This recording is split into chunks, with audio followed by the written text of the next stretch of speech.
بسم الله الرحمن الرحيم runta xaaladda guud ee dalka Somaliland meel fiican bay wax marayaan oo iska wanaagsan laakiin waxaan moodaa muddooyinkan dambe dawladdan kulmiye ay dalka qabsatay in waxoogaa dadku ay dareemayaan nabadgelyo la'aan salka reer Somaliland ama adduunyadana lambar 1 waxaa nabadgelyada daradaasna waxay keenayaan inta badan xukuumadihii hore ama soo noqoto dawladda muxuu ahaye cabdiraxmaan cigaal ha noqoto ama ha noqoto dawladda dareerayaalo dawladihii hore ee iskaga dambeeyay dalka Somaliland inta badan waxay ahaayeen dawlado ka dhisan dhinaca amniga ciidamada iyo sirdoonka iyo dhinaca ka dhisan waxa kaloo ay inta badan dawladahaasi aad ugu wanaagsanayeen xiriirka shacabka iyo dawladda isku xidhnaayeen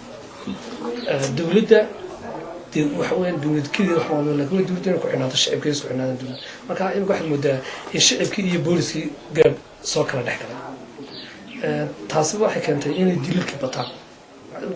bari ilaa galbeed dawalka dil badan baa ka dhacay dilalka waxa u soo waxa weeye ilaa imika dawladdan hadda jirta way xalin kara lahayd anigu waxaan ku sabaynayaa dilalka la xalin kara lahayd dawladdan imika jirta wasiiradeeda iyo cidda xilka maanta haysa waa qurbi joog may fahansano dhaqankii salaadiinta iyo qaasha iyo odayaasha muxuu may fahansan taas waxay keenaysaa in ay hadday wax dhacaan xal laga gaari waayo waxa dadku dil baa dhacaya qofku wax dil lama soo qabanayo dhaqanka dadka Soomaalida ama Somaliland waxay ahayd qofka dila waa la soo qaban jiray dadna marka la soo xiro dadku waxay ku iibaan qabeen xadhiga qofka xidhan bay ku iibaan qabeen tiimi jirtay meesha ka baxay qof dilaya waxa lagu leeyahay qofkii hebel dil lama hayo dabeedna mar dambe dil baa hadda dhacaya oo aana oo bombi dilkii lagu maqlay taas waxay keentay marka inuu dilku istaago waayo Somaliland uu socdo maabani ma uu socdo in xukuumaddan maanta jirtay madaxweyne Siiraay hogaaminayo ay ku fashilantay in ay dadka nabadgelyadooda sugto iyo amnigi dadkuna haddii amni waayaan way shakeeyaan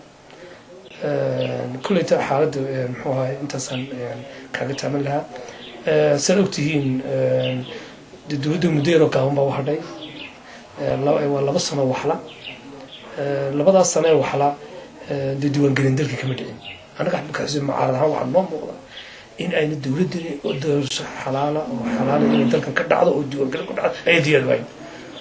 waxaanu maalintii dhaweyto 3 cisho ka hor komishanka qaranka iyo wasaaradda arrimaha gudaha iyo 3 xisbi qaran aanu isku talo aanu ku gorfayno qaabkii diiwaangelinta u dhici kartaa sidee baynu doorasho dalkan looga qaban karaa taasna way noo socotaa waxaan ilaahay ka rajeynayaa inay taasina inoo hirgasho si dalka uga raaco doorasho waxaad ogtihiin waxaa jira tahriibo badan baa jira oo dadku way tahriibayaan oo waxaasoo dhan dhibaatooyinkaasoo dhan waxaa laga qaran haddii dadku dhalinyarta soo kacaysa hadday arkaan in dalkani madow sii galay ama meel ay u socdaan haddii arki waayaan waxay keenaysaa inay dheerato dalka ka baxaan waxay ku dhiiradayaan inay dalkan doorashooyinku sidooda wata uga dhacaan xukuumad kastoo dalka qabataa 5 sano markay dhammaato inay u diyaar garowdo inay xukuumadda kale tartan inay gasho dabeedna ama iyadoo ay shaamacadu kala bahashay in doorashada waqtigeeda lagu qabtaa waxay sal u tahay inay dadku aaminaan dalkooda hooyo ونو والبا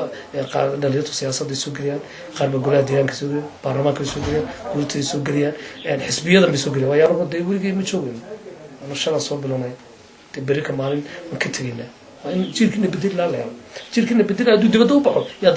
دلكم هو هاي سياسة دي سيو هو يا وضيع يا هالك كسر وضيع كليتو أنا وحن لا هاي دولة المادة جرتها waxyaabo badan bay ku fashilan tahay waxyaabo badan oo markii hore dadka u ballan qaaday way kaga baxday madaxweyne Siiraay waxaan xalay ka hadlayay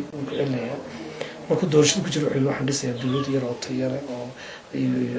ayuu sheegay haddana imika waxa weyn dawladdii maalin ka dambeysay wasaaradii baa la sii qaybanaya waxa uu leeyahay wasiirka macaantiga biyaha wasiirka biyaha وزيرك وحبرشة وزيرك وحبرشة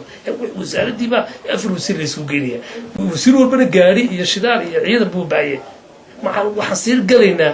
sii gelaynaa maamul xumo baasan baan sii gelaynaa dhaqaalaha dalkuna ku baaba'aya in wasiirada la koobo wasaaradaha la koobo dowladdii tayada lahayd dadka wasiiraya u ballan qaaday inuu ku dhaqaaqeeyaan arrintan waxaad sheegtay amni darro inay waddanka ka jirto ka xisbi mucaarad ahaan intaad idinku taliseen maxaad u hordhigi weydeen xukuumadda ood u oran weydeen alla ilahay taladaas way fiican tahay si amni darrada dalka looga saaro mise warbaahintu baa hadda jeer aad u marisaan dhaliilaha xukuumadda dowladda xisbi mucaarada inta badan xilka saaranaba waxa weeye in dhaliisha dowladda muxuu ahay wixii ay ku qaldan dowladda aanu ka hadalno oon toosino oon miidiya ka hadalno laakiin anagu muxuu ahaayey dee gacanta wax kuma bedelayno waa inaan laakiin ka hadalnaa dhaliisha dowladda mar walba jirta gudoomiye waxaad ka maqnayd gobolka caasimadiisa boorama muddo bil iyo ka badan ah ayaad ka maqnayd dabcan markaad ku soo laabatay xalay ama shalay maxaa isbedelay kaaga baxay gobolkii muddadaad ka maqnayd horta gobolka xaaladda guud ama shalay galabta dowladda aad bay wanaagsan tahay laakiin hal dhib bay dadku dareemayaan oon ilaa saaka markaan joogay magaalada arkayay waxaynu dee doorashaa dalka ka dhacday golayaal deegaan baa dalka o dhan laga doortay waxyaabaha ilaa xalay aan maqlayo ilaa saaka wax ka mid a gola deegaan baynu booramayna ku dooranay 11 xildhibaanada sanadkii dhaweyto anagu ka urur ahaan waxaan ku jirnay ka xisbi ahaan waxaan ku jirnay dadkii ku talinayay in dhalinyarta jaamacadaha aqoonta leh ay golaha deegaanka timaado